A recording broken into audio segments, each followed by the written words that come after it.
In economic history, markets rarely move on announcements. They move on signals. Announcements are theatrical. Signals are operational. The difference between the two is where capital either survives or is quietly transferred. When political figures speak about resources, currency, or strategic assets, the words themselves are less important than the context in which they are delivered. They were framed loosely, almost casually. Historically, this is precisely how consequential economic shifts first appear. Strategic reserves are never introduced in moments of confidence. They emerge when systems approach constraint. Oil reserves were formalized after supply shocks. Gold accumulation intensified when currency credibility weakened. Food stockpiles expanded during periods of geopolitical fragmentation.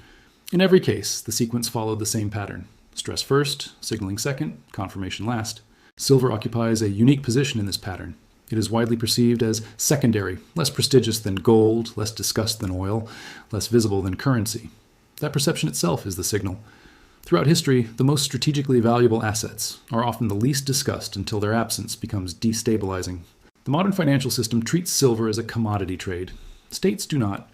Governments evaluate resources differently from markets. They are not concerned with quarterly price volatility or speculative positioning. They are concerned with continuity, access, and control. When those variables are threatened, preparation begins long before public justification is offered. Trump's political behavior has always followed a recognizable structure. He rarely leads with policy detail. He leads with narrative probes, statements designed to test reaction rather than declare intent. This method has been consistent across trade, currency, defense, and energy. It is a signaling mechanism, not a communications failure. From an analytical perspective, the question is not whether a silver reserve was announced. It was not. The question is whether the conditions that necessitate such a reserve are now being acknowledged indirectly. That is a far more important distinction. Economic history shows that reserves are formed not because shortages are visible, but because they are anticipated. By the time shortages are obvious to the public, reserves are already late. States move when supply chains tighten quietly, when procurement friction increases, when strategic dependencies become uncomfortable rather than catastrophic. Silver's relevance in this framework is structural, not speculative. It sits at the intersection of monetary trust and industrial function. That dual role makes it uniquely sensitive to systemic strain. When financial confidence erodes, metals matter. When industrial complexity increases, silver matters. When geopolitical risk fragments supply, silver matters again. Signals tend to surface when private assessments diverge from public narratives. Markets may still frame silver as abundant, liquid, and easily sourced. Strategic planners do not rely on spot prices. They rely on delivery timelines, refining capacity, geopolitical alignment, and logistical resilience. Those variables are increasingly strained. What makes signaling powerful is ambiguity. A direct declaration would force immediate market repricing, political opposition, and international scrutiny. An indirect signal does the opposite. It allows positioning without panic. It provides plausible deniability while enabling preparation. This has been the standard playbook of statecraft for centuries.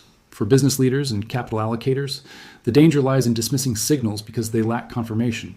By the time confirmation arrives, positioning opportunities are gone, costs have repriced, access is narrowed, margins compress quietly then suddenly.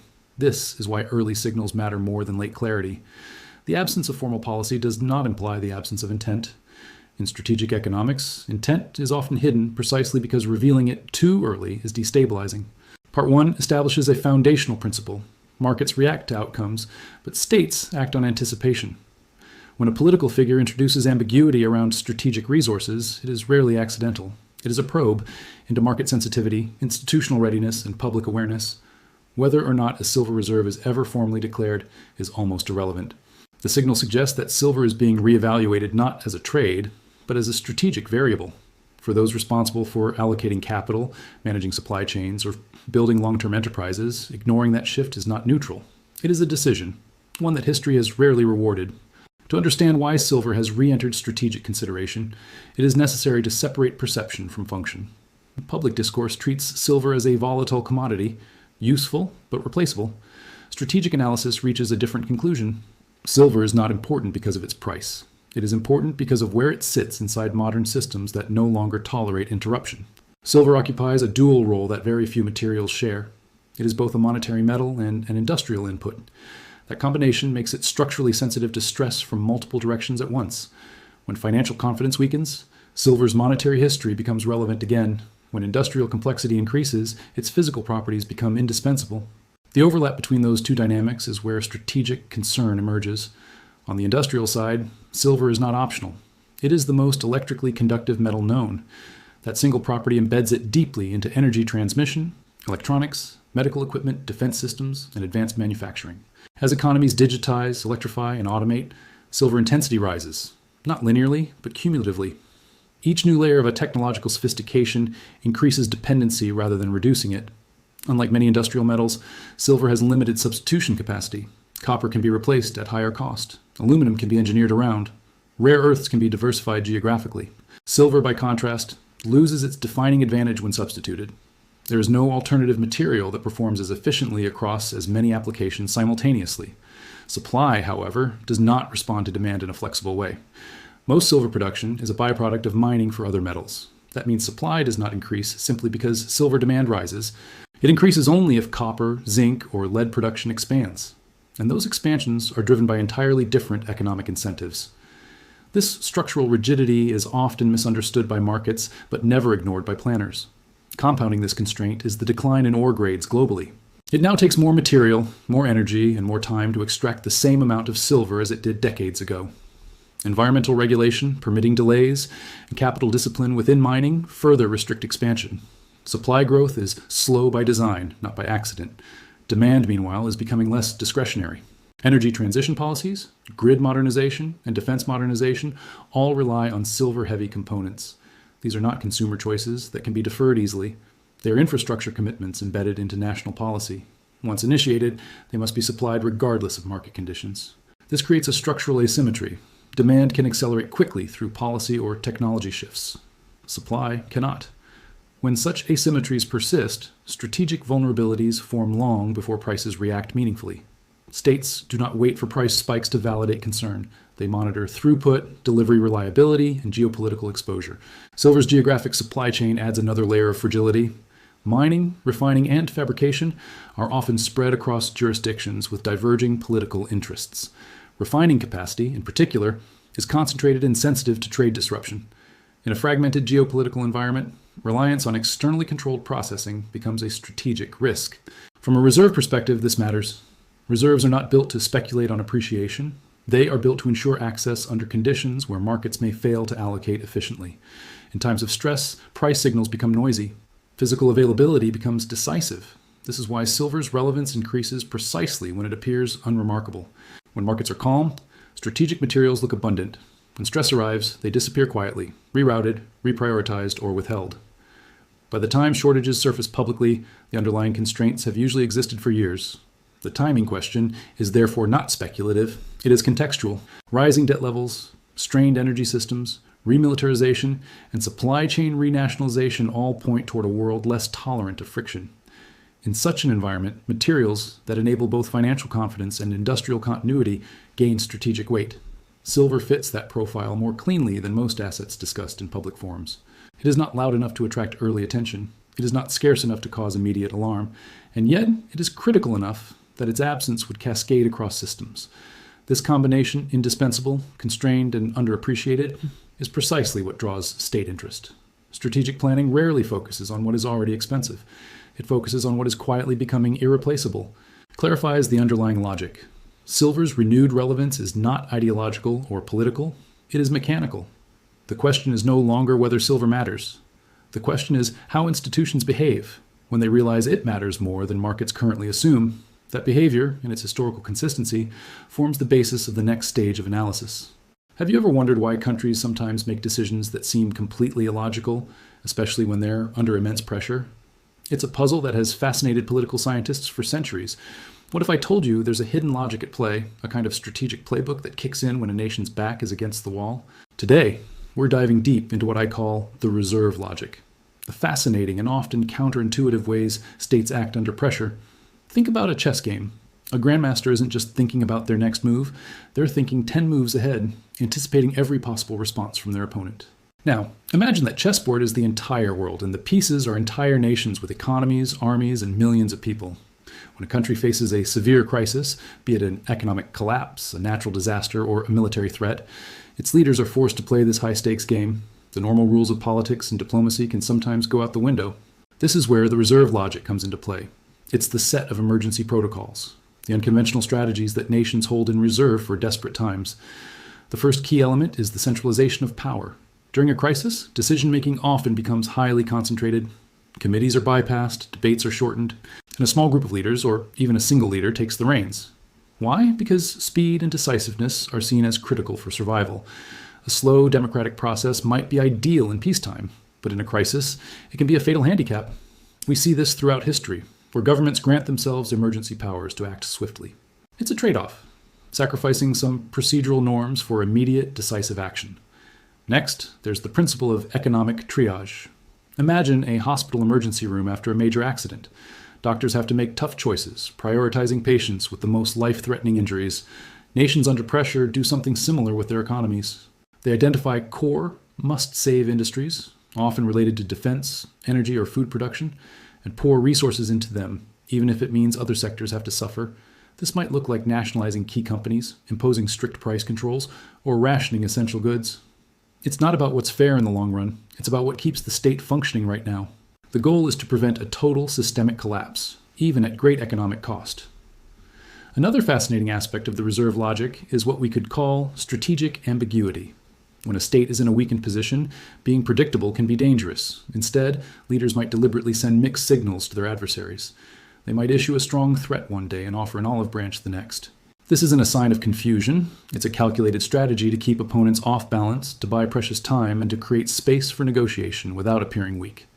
It's about making it difficult for other nations to predict your next move, thereby reducing their ability to corner you. But perhaps the most powerful tool in the reserve logic is rallying the population. In times of crisis, national unity becomes a strategic asset. Leaders often use powerful, emotional rhetoric to foster a sense of shared destiny and collective sacrifice. They appeal to patriotism, resilience, and the common identity to mobilize public support. This isn't just about morale. A united population is more likely to accept the hardships that come with emergency measures, like rationing or higher taxes. This rally round the flag effect can give leaders the political capital they need to make incredibly difficult and unpopular decisions. It transforms a crisis from a government problem into a national cause. So, the next time you see a country making a seemingly bizarre move during a crisis, take a step back and consider the reserve logic. Is power being centralized? Is the economy being triaged? Are they using strategic ambiguity to confuse their rivals? Are they trying to rally their people? Understanding this hidden logic doesn't mean we have to agree with the decisions being made, but it gives us a powerful framework for analyzing how and why nations act the way they do when everything is on the line. It shows us that even in chaos, there is often a hidden, desperate, and deeply human logic at work.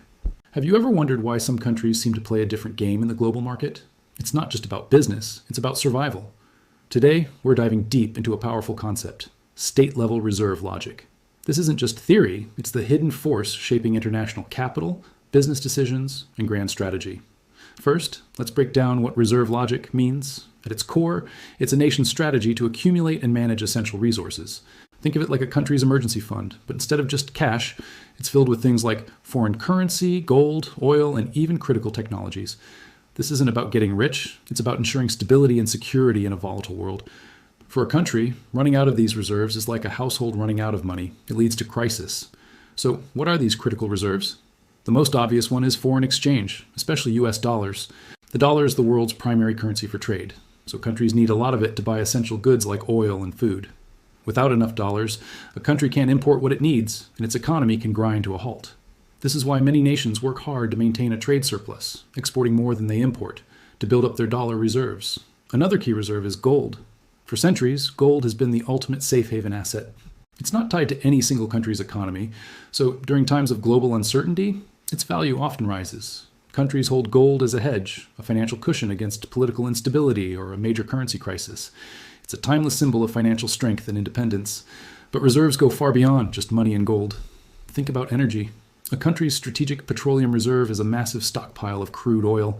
This ensures that even if global supply chains are disrupted by war or disaster, the country can keep its lights on, its factories running, and its vehicles moving.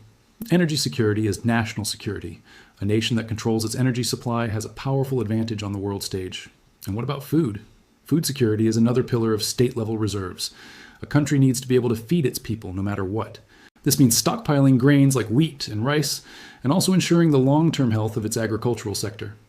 A food crisis can lead to social unrest and political instability faster than almost anything else.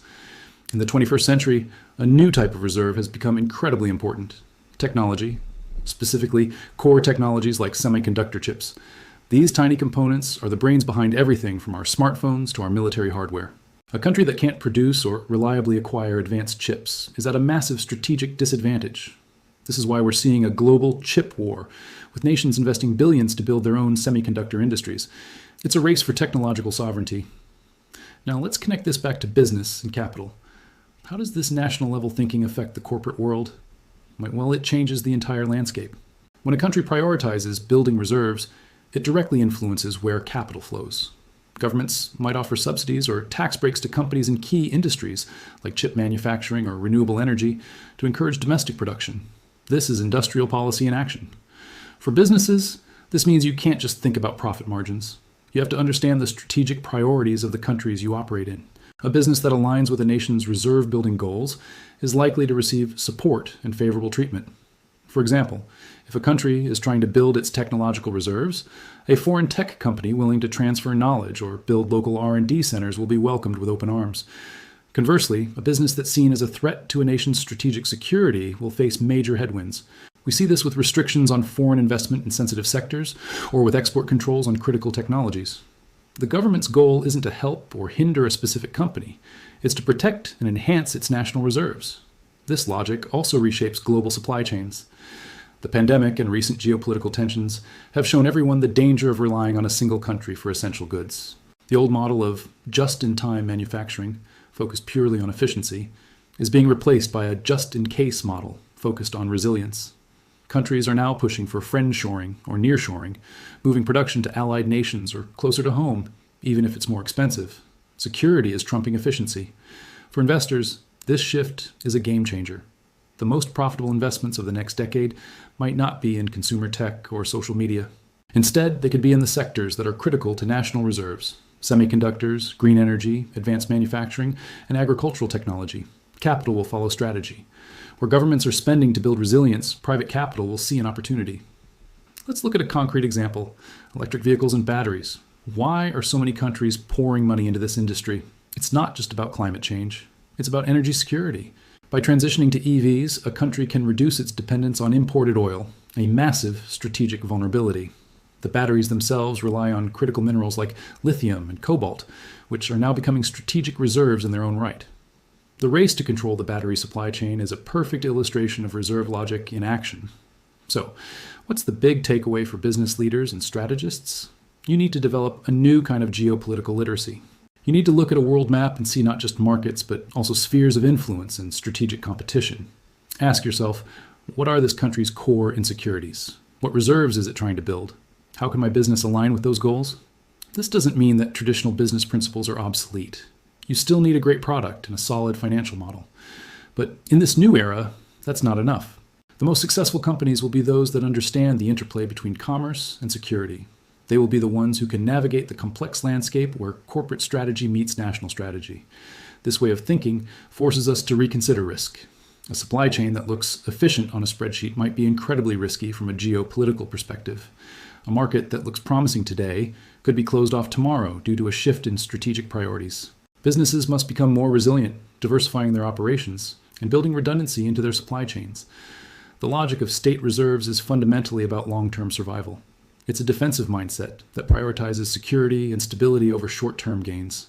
As the world becomes more uncertain and competitive, this logic will only become more dominant. It will be the invisible hand guiding the flow of capital, shaping industrial policy, and redrawing the map of global business for decades to come. Understanding it is no longer optional. It's essential for anyone who wants to thrive in the 21st century economy. The game has changed, and the players who learn the new rules will be the ones who win. Thanks for watching. Don't forget to like, share, and subscribe for more insights.